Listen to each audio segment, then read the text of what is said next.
তোমরাও যদি চাও এরকম বাড়িতে তেল বানাবে তো অবশ্যই তোমরা বাড়িতে তেলটা বানিয়ে নিতে পারো। তো এই তেলটা বানাতে তোমাদের কালো জিরে, মেথি, আদা, লবঙ্গ, অ্যালোভেরা জেল, নিম পাতা, কারি পাতা, জবা ফুল আর জবা ফুলের পাতা, নারকেল তেল এগুলো লাগবে। প্রথমে তোমাদের কালো জিরে আর মেথিটাকে ভালো করে ভেজে নিতে হবে।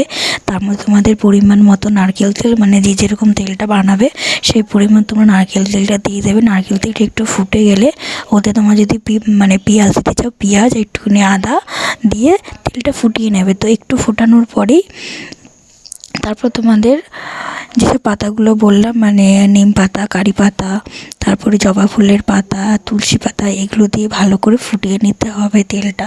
তেলটা যখন দেখবে মানে একটু হালকা সবুজ হয়ে গেছে, বুঝে নেবে যে তেলটা হয়ে গেছে। তো যাদের মাথায় মানে রাফ আছে, চুলটা ড্যামেজ হয়ে গেছে, মাথায় খুশকি আছে, উকুন আছে, তোমরা যদি এই তেলটা মানে বানিয়ে ব্যবহার করতে পারো, অবশ্যই তেলটা খুব ভালো। তো আমি তো রেগুলার ব্যবহার করি, আমার চুলটা অনেকটা ভালো হয়ে গেছে। তোমাদের যদি কারো সমস্যা থাকে অবশ্যই এই তেলটা বাড়িতে বানিয়ে ব্যবহার করো। আর কেমন হয়েছে অবশ্যই তোমরা কমেন্ট করে জানিও।